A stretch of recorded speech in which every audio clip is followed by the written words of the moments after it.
सैनिक भाइयों नमस्कार। आज हम लोग इम्पोर्टेंट जानकारी ले लेंगे OROP 1 और 2 और 3। 1 और 2 में आकर कौन सा रैंक के लिए ज़्यादा फ़ायदा था, उसका बाद कौन सा रैंक के लिए बिल्कुल फ़ायदा ही नहीं है और कौन सा रैंक के लिए कुछ फ़ायदा मिला हुआ है।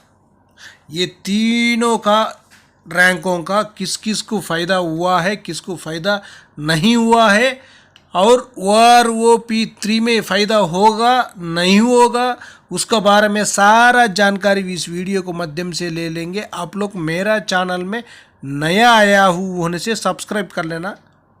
अभी हम लोग जो चेन्नई से मोहन रंगन सर है उनसे एक इम्पॉर्टेंट जानकारी ले लेंगे।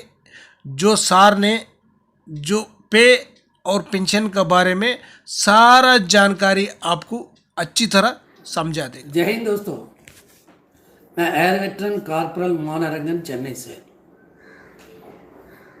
दोस्तों आज का सब्जेक्ट है सिर्फ OROP 1 से लेके OROP 3 तक। दोस्तों आप सबको मालूम है OROP 1 में सिपाही से लेके हवलदार तक जो बढ़ोतरी हुआ है, जहाँ तक JCOs अदर रैंक्स में ये 3 रैंक को जो है ज़्यादा फायदा मिला और ज़्यादा फायदा का मतलब परसेंटेज की तुलना में ज़्यादा है। अफसोस बाकी सब आ गए,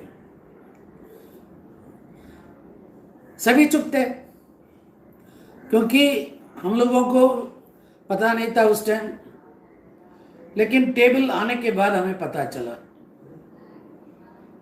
कि हमारे साथ किस तरह का धोखा हुआ। दोस्तों आज मैं वीडियो इसलिए बना रहा हूं, हम सब खुदगर्ज हैं, सेल्फिश। हमेशा अपने बारे में हम बात करते थे, कभी शहीद परिवारों के बारे में हमने सोचा भी नहीं था, या जो जवान सर्विस के दौरान गोली लग गई, हॉस्पिटल में भर्ती हो गया, फिर उसके बाद जो है उसका जो है इंतकाल हो गया, तो स्पेशल फैमिली पेंशन, उनके बारे में हमने नहीं सोचा। हमने नहीं सोचा मतलब हमें तो मालूम नहीं था ना उस टाइम, लेकिन जो अफसोस हर जगह अफसोस के जो है ना तारीफ हो रहा है, अभी लेटर निकल रहा है, हर पोस्ट के लिए अफसर की ज़रूरत है, जवानों की नहीं, क्योंकि जवानों को किसी चीज़ का ज्ञान नहीं है। अगर बात ऐसे है तो जनरल से लेके, यानी तो हम नीचे से जाएंगे, लेफ्टिनेंट कर्नल से लेके जनरल तक, इनको ज्ञान नहीं था क्या कि शहीद परिवारों के साथ इतना बड़ा धोखा हो रहा है। जो धोखा शहीद परिवारों के साथ जब हुआ था, इनको ये बोलना चाहिए था हमें OROP नहीं चाहिए। क्यों नहीं बोला?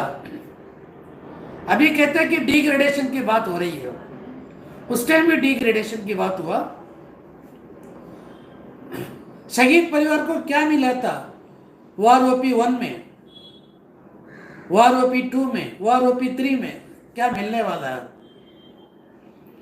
दोस्तों अभी कल सुबह की बात है, एक स्पेशल फैमिली पेंशनर है, उनका फोन आया था। सिर्फ और सिर्फ 4 साल की नौकरी है, सर्विस के दौरान बीमार हो गया और उनका डेथ हो गया था हॉस्पिटल में। 4 साल की नौकरी, और उस परिवार को जो है OROP 1 में भी कुछ नहीं मिला, OROP 2 में भी कुछ नहीं मिला, अब आने वाला OROP 3 में भी कुछ नहीं मिलेगा।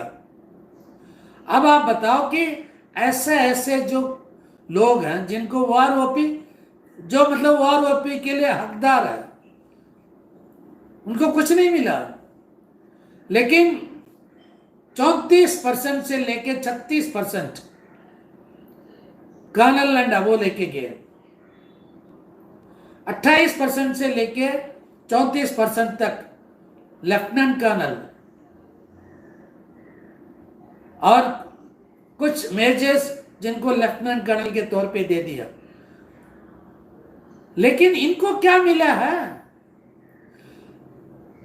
वॉर ओपी 2 में भी कुछ नहीं है। एक शहीद परिवार है, एक शहीद परिवार का फोन आया था, ये भी राजस्थान से। उसकी बेटी ने फोन किया कि ऐसा है कि हमें क्या मिलेगा। मैंने कहा कुछ नहीं मिलेगा, कुछ नहीं मिलेगा।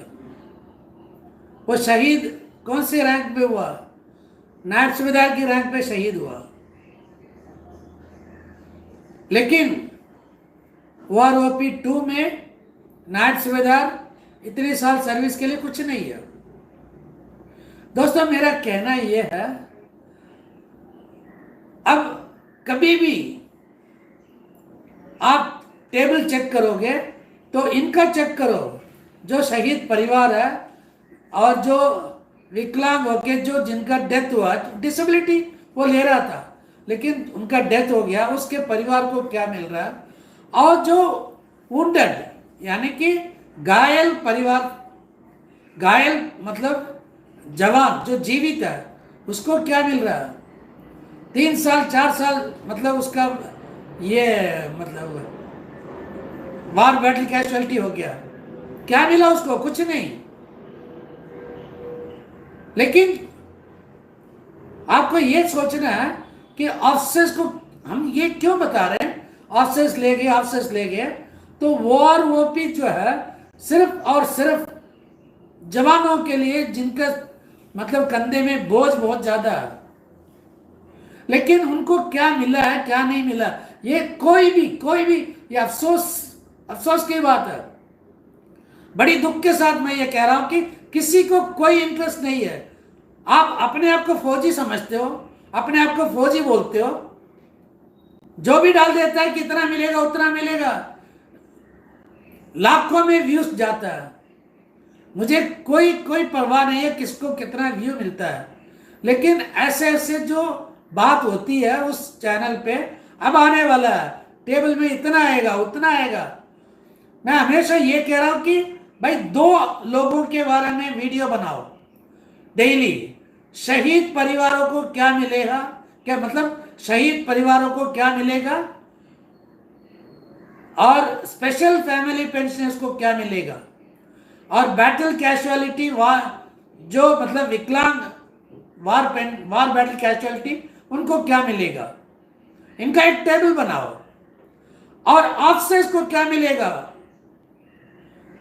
मतलब मेजर से लेके लेफ्टिनेंट जनरल तक क्या मिलेगा, बनाओ। हिम्मत है तो इसका मतलब विवरण करो, इसके बारे में बात करो। कोई नहीं करता। इनके मुंह में भी कुल्फी जम जाता और दूसरी जगह पे भी फौजी क्या फौजी मतलब सिर्फ ऑनरी कैप्टन तक फौजी है? ऑफिसर्स फौजी नहीं है? जो शहीद परिवार फौजी के परिवार नहीं है? हमेशा कहते कि फौजी शहीदों के साथ ऐसे हो गया। हमारे जो मेजर जनरल सतबीर सिंह हमेशा कहता कि हमारा डिग्रेडेशन हो गया। किसका डिग्रेडेशन हुआ, कब हुआ, क्यों हुआ? अभी आप लोग फौजी को सिविलियन के साथ कंपेयर कर रहे हैं, ये गलत बता रहे हैं। हम तो पहले से बता रहे हैं। 1973 के बाद अभी याद करो आप, 1973 में डिग्रेडेशन किसका हुआ और अपग्रेडेशन किसका हुआ?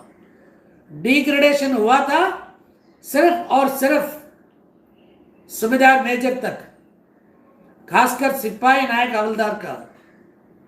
अपग्रेडेशन हुआ था सारे ऑफिसर्स का। इसके बारे में क्यों नहीं बात करते हो? आप कहते हैं कि फौजी 24 घंटा ड्यूटी करता है, सिविलियन 8 घंटा ड्यूटी करते हैं, और कंपेयर मत करो। थर्ड पे कमीशन में क्या लिखा है? थर्ड पे कमीशन में साफ साफ बताया कि defence forces are brought into this third pay commission only for the sake of pay and perks and pension. बाकी सब क्लास रिमेन सेम, यानी कि डिसिप्लिन बाकी सारे जो पहले थे वैसे ही थे। इसके बारे में उस टाइम क्या कर रहे थे? अब लीग वाला पता नहीं कितना कितना लेटर लिख रहे हैं, लेकिन किसी में भी उनके, मैंने सारे लेटर्स देखा, किसी में भी शहीद परिवार से लेके उन हवलदार तक कोई शब्द नहीं है। मतलब स्पेशली उनके लिए नहीं बना रहे। ये मतलब अभी भी जो है जवानों के नाम पे अपना रोटी सेक रहे हैं।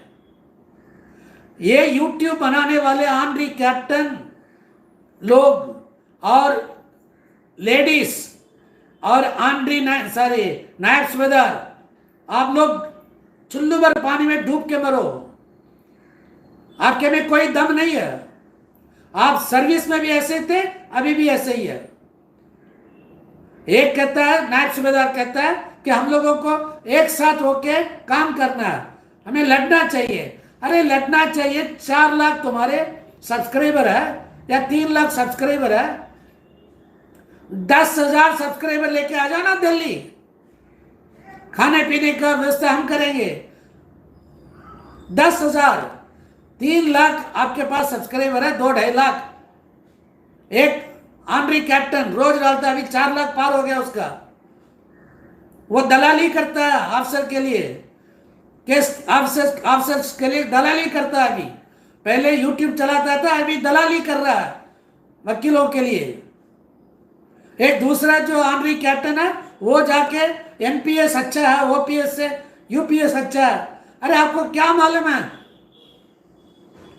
जाके पूछना जो एनपीएस में जो एनपीएस ले रहे हैं उनसे पूछो यूपीएस अच्छा है कि नहीं है।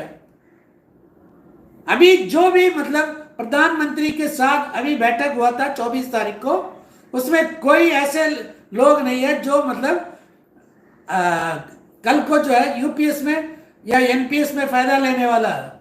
सारे के सारे बुढ़े लोग थे वहां पे, और वो भी क्या चुने हुए लोग जो आरएसएस के और बीजेपी के चमचे।